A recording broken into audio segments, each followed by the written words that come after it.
Digimon Adventure 2020 never fails to surprise and delight. Even when the Digimon we're dealing with are characters we've already known from other series rather than brand new reveals, it's the timing and the way these returning Digimon appear that still blows our mind. And this week with episode 32, we have that surprise and delight moment with Digimon Adventure 02's Pegasusmon showing up years ahead of schedule, and the possibility that Meicoomon from Digimon Tri is on the way. First off, if you're new to the channel or you've been watching but haven't hit subscribe quite yet, please consider subscribing. It goes a huge way in helping sustain the channel. If just 1 out of 10 people listening to this hit subscribe, we would cross 5,000 subscribers really soon, like in a day or two. Okay, back to the topic at hand. Pegasusmon appearing in this episode is a huge deal, but before we get to that, I actually wanted to talk about the silhouettes of the Holy Digimon we saw through Lopmon's conversation with Patamon, and how this might lead us to having Meicoomon from Digimon Adventure Tri join the show. We see silhouettes of a few Digimon who fought in the Ancient War, including Cherubimon, Varudurumon, Clavis Angemon, Angemon, and Rasieldramon. I may have butchered those pronunciations. It's tough, okay? We know Cherubimon is Lopmon, and we know from Tri that Rasieldramon is the Mega of Meicoomon.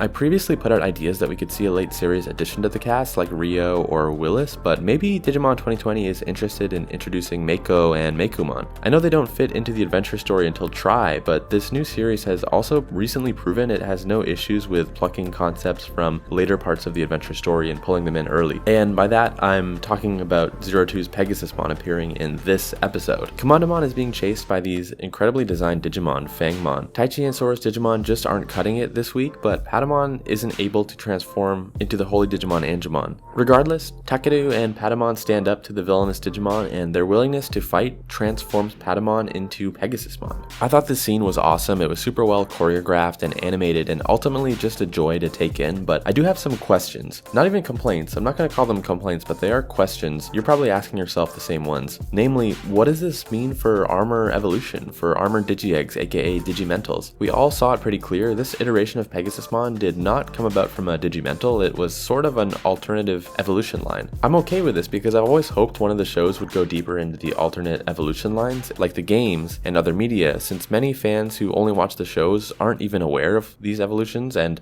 think the series only does linear evolutions like Pokemon. But going back to the lack of Digimentals and armor evolution, I'll have to do some thinking over the next few days and read some of your comments, but my immediate concern is that Digimon 2022, or whatever it will be called, a reboot of 02, isn't going to happen. I mean, the entire conceit of that second series, at least the first act, is this armor Digivolution stuff. If the series just showed us one of those Digimon now and did it without the use or lore of Digimentals, I think the concept just might not exist in this series. Or speaking optimistically, 02 reboot could still be possible, but maybe without TK and maybe even Kari in the main roster, since Pegasusmon has already been used. I don't think anyone wanted less TK and Kari in 02, certainly not me, so we'll obviously wait and see. There's nothing we can do but speculate at this point, but I do really want to hear what you have to say, so please comment and subscribe so you don't miss it when I make a video weighing the odds for and against a 02 reboot shortly. Now, one other thing I bet you're thinking, if Pegasusmon showed up, does this mean Gatamon's Digimental form Nefertimon is also destined for Digimon 2020? Well, you might think it's an obvious yes, but I'm actually going to vote no, and this is the reason why. Pegasusmon was actually a Digimon you could unlock in the 2020 Digivice game. People had been saying this for weeks, and a lot of us, myself included, kind of overlooked this, focusing instead on the big things like Blitzgreymon and Omegamon Alter S appearing in the game. But the reason I think Nefertimon is not coming is because apparently Nefertimon is not in that Digivice game, though interestingly Ophanimon and Magnadramon are. So even though in last week's video I said Ophanimon is definitely coming and looks to be Gatamon's main mega this series, we may also get a Magnadramon appearance for those who still love that form. Kind of a win-win, I'd say. So I didn't talk about the overall episode beat for beat this week because my mind was too focused on this Pegasusmon stuff and the Meicoomon stuff, but I do think it was a very strong episode. It seems like things are finally back on track and the story is moving again with the transportation Commandamon allows, plus the information Lopmon holds that is really progressing the story forward. Overall, a fantastic episode in my book. I was sitting on an 8 or a 9, but just thinking back about how mind-blowing it was to see Pegasusmon, I've got to go with the 9. 9 out of 10. Bravo for totally catching me off guard. So that'll be it for me this episode. Like I said, I'm just dying to know what everyone thinks about Meikoomon's possibility and what they think about Pegasusmon. If this makes you feel like a 02 reboot is more likely, less likely, maybe you think we could even see the 02 cast or their Digimon in this series or something wild like that, comment, and as always, subscribe so we can meet up again and chat this time next week. Alright, until then, take it easy.